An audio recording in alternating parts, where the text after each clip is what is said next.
जय छत्तीसगढ़, जय जोहार। मैं पीताम्बर जांगड़े, मेरी विचार न्यूज़ में आपका हार्दिक अभिनंदन, स्वागत। साथियों, आज का विषय है अनुसूचित जाति का विकास और उनकी बजट। इस संदर्भ में संक्षिप्त में विश्लेषण करूँगा कि आप लोग जानते हैं कि भारतीय संविधान में हमें पृथक अधिकार दिए हुए हैं। उसके तहत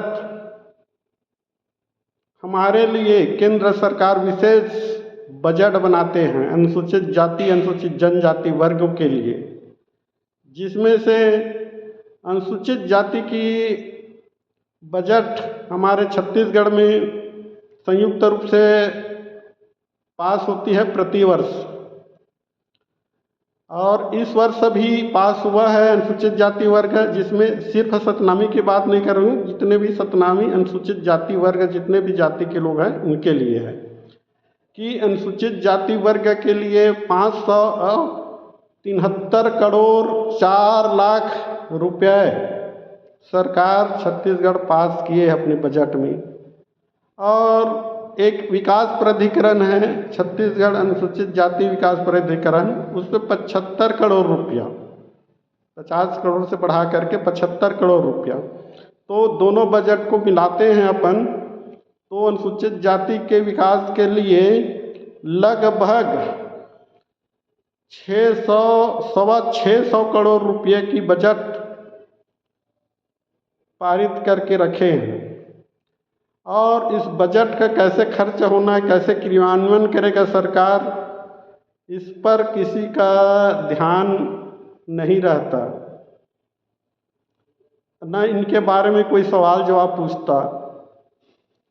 ये जो खर्च, जो बड़ा मोटा खर्चा होता किया है, तो अभी पर्यटन गिरौदपुरी के लिए 2 करोड़ रुपये के लिए घोषणा की है, भंडारपुरी के लिए 5 करोड़ 60 लाख रुपए किए हैं। उसके बाद जो खर्च होना है उनकी अनुसूचित जातियों की मूलभूत सुविधा के लिए शिक्षा, बिजली, सड़क, पानी, स्वास्थ्य और गली मोहल्ले की लाइट व्यवस्था, पानी की व्यवस्था, ये सारी व्यवस्था के लिए जो अनुसूचित जाति वर्ग के लोग रहते हैं, बहुलता रहते हैं, वहीं के क्षेत्रों में कार्य करने के लिए ये बजट है। लेकिन ये बजट के अनुसार काम नहीं होता, और नहीं होने के कारण ये पैसा पुनः प्रतिवर्ष लैप्स हो जाता है। इसका मॉनिटरिंग करने वाला कोई नहीं है,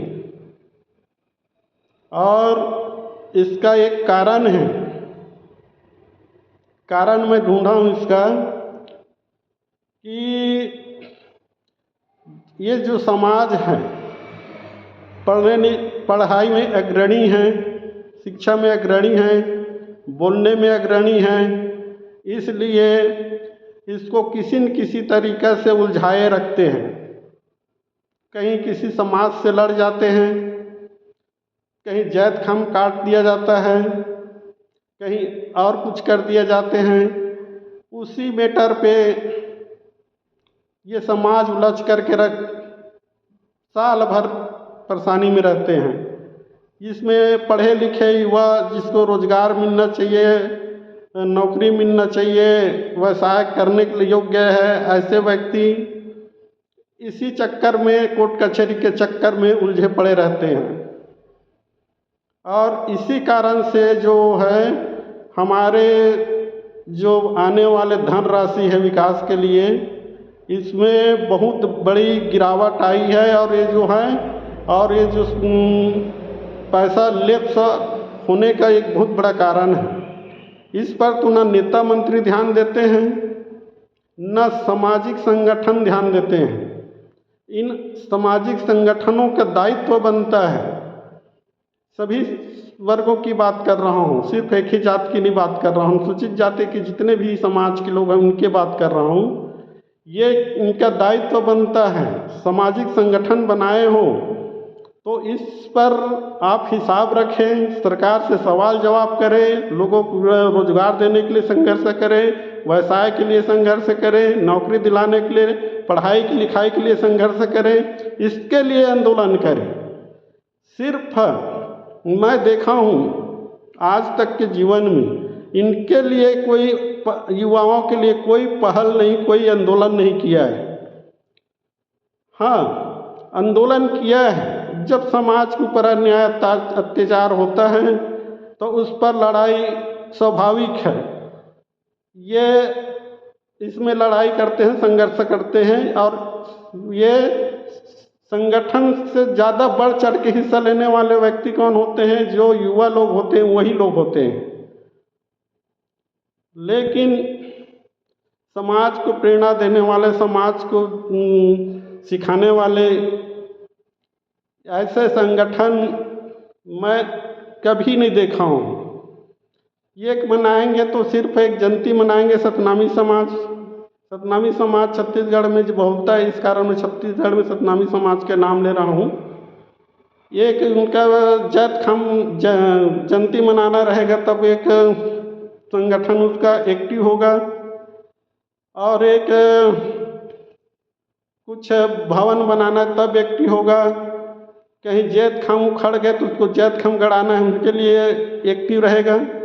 लेकिन रोजगार, धंधा, व्यवसाय के लिए उनके पास टाइम नहीं रहता सरकार से सवाल जवाब पूछने का, और न ही इनके विरुद्ध सरकार के लिए लड़ाई लड़ने के लिए, युवाओं के लिए लड़ाई लड़ने के लिए उनके पास टाइम नहीं रहता है। पता ही नहीं चलता कि संगठन है कि नहीं है, सामाजिक संगठन। तो संगठन की जिम्मेदारी बनता है। आप संगठन समाज के बनाए हैं और बहुत सारे संगठन हैं, तो सिर्फ एक ही चीज़ के लिए फोकस न करें, इस पर सरकार से सवाल जवाब मांगें, और सरकार शिक्षा के दिशा में काम करें, रोजगार के दिशा में, नौकरी के दिशा में काम करें, इससे प्रेरणा दे समाज को, और इसके लिए संघर्ष करें। तो ज़्यादा नहीं कहते हुए मैं पीताम्बर जांगड़े सभी को नमस्कार। जय छत्तीसगढ़।